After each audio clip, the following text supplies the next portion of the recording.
আমি ইন্ডিয়া নাম দিয়েছি। রাহুল গান্ধীকে তিনি বলেছিলেন রাহুল গান্ধী আমার নেতা, সেই তিনিই এখন পাল্টি খাচ্ছেন তার দলের লোকের মাধ্যমে। এখনও যদিও মমতা ব্যানার্জি নিজে মুখে বলেননি যে আমি ইন্ডিয়া জোটে থাকবো না, কারণ তারাও জল মাপছে। এই কারণে তৃণমূল দলের একটা অংশ ভাবছে যে ইন্ডিয়া জোটের সঙ্গে যদি আমরা না যাই, ইন্ডিয়া জোট থেকে যদি বেরিয়ে আসি, তাহলে বাংলার সংখ্যালঘু মানুষ আমাদেরকে ভোট দেবে না। জানা নাই জয়রাম রমেশের এই মন্তব্য কেন বলছেন, কী বলছেন আমার জানা নাই। আমি পশ্চিমবঙ্গ প্রদেশ কংগ্রেসের সভাপতি, আমার অগোচরে কিছু হয়ে থাকলে আমার তো জানার কথা না, আমার কিন্তু কিছু জানা নাই। আর উল্টো দিকে টিএমসি পার্টির পক্ষ থেকে স্পষ্ট বলে দেওয়া হয়েছে তারা 42 আসনে লড়বে। ইন্ডিয়া জোট করার জন্য একটা সময় মমতা ব্যানার্জি উদ্যোগী হয়েছিল, পরে তার মনে হয়েছে যে আমার উদ্যোগী হওয়ার প্রয়োজন নাই, তিনি পিছিয়ে চলে এসছেন। তো সেটা তাদের দলের ব্যাপার। এখন তারা বলছে 42 আসনে লড়ব। কিন্তু ইন্ডিয়া জোট যখন গড়া হয়েছিল, মমতা ব্যানার্জি কৃতিত্ব নিয়েছিলেন, আমি ইন্ডিয়া নাম দিয়েছি। রাহুল গান্ধীকে তিনি বলেছিলেন রাহুল গান্ধী আমার নেতা, সেই তিনিই এখন পাল্টি খাচ্ছেন তার দলের লোকের মাধ্যমে। এখনও যদিও মমতা ব্যানার্জি নিজে মুখে বলেননি যে আমি ইন্ডিয়া জোটে থাকবো না, কারণ তারাও জল মাপছে। এই কারণে তৃণমূল দলের একটা অংশ ভাবছে যে ইন্ডিয়া জোটের সঙ্গে যদি আমরা না যাই, ইন্ডিয়া জোট থেকে যদি বেরিয়ে আসি, তাহলে বাংলার সংখ্যালঘু মানুষ আমাদেরকে ভোট দেবে না। বাংলার সংখ্যালঘু মানুষ আমাদের উপরে রুষ্ট হবে, কারণ বাংলার সংখ্যালঘু মানুষ তারা সাম্প্রদায়িক বিজেপিকে হারাতে তারা মানসিকভাবে প্রস্তুত। তাই তৃণমূলের একটা অংশের বক্তব্য, যদি ইন্ডিয়া জোটে না যায় তাহলে সংখ্যালঘু পশ্চিমবঙ্গের মানুষ বিমুখ হবে, তাই ব্যাপারটাকে ভাসিয়ে রাখা হয়েছে। 1, 2 নম্বর, তৃণমূলের আরেকটা অংশ জানে যে এখনই যদি ইন্ডিয়া জোটের সঙ্গে আমরা ঘনিষ্ঠতা বাড়াই, তাহলে ইডি সিবিআইয়ের হামলা শুরু হয়ে যাবে। কোনটা বেশি বিপজ্জনক সেটা মাপতে তারা ব্যস্ত। অতএব জোট আছে অথবা জোট নেই, এই অবস্থায় ইত্যবসরে আমি নিজে পশ্চিমবঙ্গের সিপিএম পার্টির নেতা মোহাম্মদ সেলিমের সঙ্গে আমি আমার কথাবার্তা শুরু করেছি।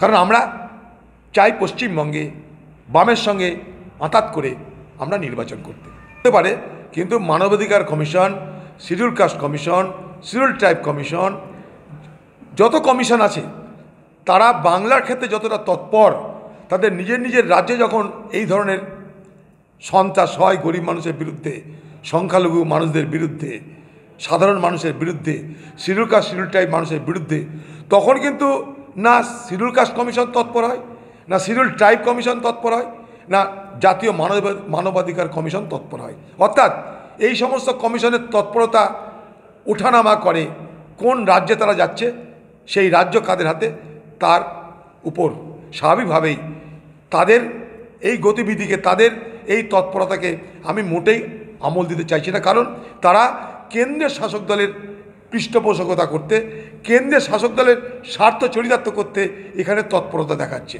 আমার বক্তব্য একটাই, যে বিচার পাক নির্যাতিত, নিপীড়িত, বঞ্চিত মানুষ। অপরাধীর যেমন জাত দেখা উচিত নয়, তেমনি অপরাধের যারা আজকে আক্রান্ত, নির্যাতিত, তাদেরও জাত দেখা উচিত নয়।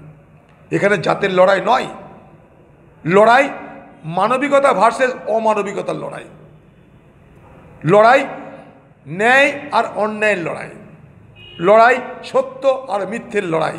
খারাপ তো লাগে, গরিব মানুষরা টিভির সামনে এসে বলছে, আমাদের ঘরে গরিব পরিবারের মা বোনেরা টিভির সামনে বলছে আমরা অত্যাচারিত, আর তাদের সেই যুক্তিকে খণ্ডন করার জন্য তৃণমূল নেতাদের লম্পঝম্প দেখে আমার অবাক লাগে। প্রশ্ন করতে ইচ্ছা করে, প্রত্যেকের ঘরে মা বোন আছে, আমার ঘরের মা বোনকে যদি আমি জিজ্ঞেস করি, আচ্ছা আমার ঘরের মা বোন, তোমাদের উপরে দৈহিক নির্যাতন হলে, যৌন নিপীড়ন হলে তোমরা কি টিভির সামনে গিয়ে মুখ খুলে বলতে পারবে? তোমাদের কি লজ্জাবোধ হবে না? আমাদের সমাজে আজও যদি কোনো মেয়ে গিয়ে টিভির সামনে বসে মুখ খুলে বলে যে আমি যৌন নির্যাতনের শিকার, কাল তাকে সমাজে কোন পরিস্থিতিতে পড়তে হবে এটা একটা মহিলা জানে। খুব খারাপ লাগছে আমার, নির্লজ্জভাবে তৃণমূলের নেতারা লম্পঝম্প করে আজকে সেই মহিলাদেরকে এক্সপোজ করতে চাইছে। মহিলারা বলছে যে আমাদের বাড়ি ওখানটাই, আমাদের আধার কার্ড প্রমাণ, রেশন কার্ড প্রমাণ, স্কুল প্রমাণ, রেশনের দোকান প্রমাণ। তারা বহিরাগত হয়ে যাচ্ছে, তারা সাজানো ঘটনা হয়ে যাচ্ছে। কেন? সাজানো ঘটনা হলেও সেটাও তো অপরাধ, সেটা তদন্ত হচ্ছে না কেন? যদি মনে হয় সরকারের সাজানো ঘটনা, যদি মনে হয় পুলিশের সাজানো ঘটনা, তাহলে সাজানো ঘটনার তদন্ত হোক। সেই সাজানো ঘটনায় কারা যুক্ত তাদের নাম আমরা জানি। রাজীব কুমার সাহেব বহুত বড় পুলিশ অফিসার। জানেন, যখন বাম জমানা ছিল, এই রাজীব কুমার মহাশয়কে সেদিনের বামফ্রন্ট সরকার আমেরিকা পাঠিয়েছিল স্পেশাল ট্রেনিং দিতে, সন্ত্রাসবাদী ধরতে, অপরাধী ধরতে, ইলেকট্রনিক্স হ্যাকিং করতে, মোবাইলকে ইন্টারসেপ্ট করতে, সব ট্রেনিং পাওয়া একটা পুলিশ অফিসারের নাম রাজীব কুমার মহাশয়। তিনি সবাইকে ধরতে পারছেন, শাহজাহান শেখকে ধরতে পারছেন না, সিরাজ শেখকে ধরতে পারছেন না। কার নির্দেশে হচ্ছে সবাই জানে এটা। আজকে সন্দেশখালীর মানুষের জন্য সারা বাংলার মানুষের বিবেক দংশিত হচ্ছে। এটাকে কখনো জাতপাত সম্প্রদায়ের বিভাজন না দেখে মানবিকতার প্রেক্ষাপটে দেখা হোক, এটা বাংলা মানুষের কাছে আমার আবেদন। সন্দেশখালী ঘটনা নিয়ে রুটি শাখা শুরু হবে, সাম্প্রদায়িক রুটি শাখা শুরু হবে। এত বড় মৌকা মোদিজি বা বিজেপি ছাড়বে? সেই মৌকাটা তুলে দিচ্ছে পশ্চিমবঙ্গের সরকার। এত বড় গোল্ডেন অপরচুনিটি, বিভাজনের রাজনীতির এমন সুবর্ণ সুযোগ অন্তত বিজেপি বা প্রধানমন্ত্রী নরেন্দ্র মোদী ছাড়তে পারে না। তার জন্য তিনি একদিন নয়, পর 3 দিন আসছেন, বাংলার মা বোনদের জন্য কাঁদবেন, কত কি হবে, ইভেন্ট তৈরি হচ্ছে। সেই সুযোগটা তুলে দিচ্ছে সোনার থালাই করে পশ্চিমবঙ্গের সরকার। অর্থাৎ পশ্চিমবঙ্গে বিভাজনের রাজনীতিতে দুটো দল তার সুবিধা করতে চাইছে, এক বিজেপি আর এক টিএমসি। তাই মোদিজির সফর মানে সাম্প্রদায়িক রাজনীতির রুটি সেঁকা শুরু হবে ভয়ঙ্করভাবে। এরপরে আসবে এনআরসি, সিএএ, কত কিছু আসবে। কারণ নির্বাচনের আগে এগুলি হচ্ছে নির্বাচনী রসদ। বেকারত্বের কথা থাকবে না, কৃষকের কথা থাকবে না, শিল্পের কথা থাকবে না, চলে আসবে সাম্প্রদায়িক বিভাজন। বড় ভয়ঙ্কর দিন আসছে বাংলার জন্য, বড় ভয়ঙ্কর দিন। দুটো পার্টির এই বিভাজনের রাজনীতি শ্যুট করছে, দুটো পার্টির বিভাজনের রাজনীতি কাজে লাগছে। তারা মনে করছে এই বিভাজন উভয়কে লাভ করবে।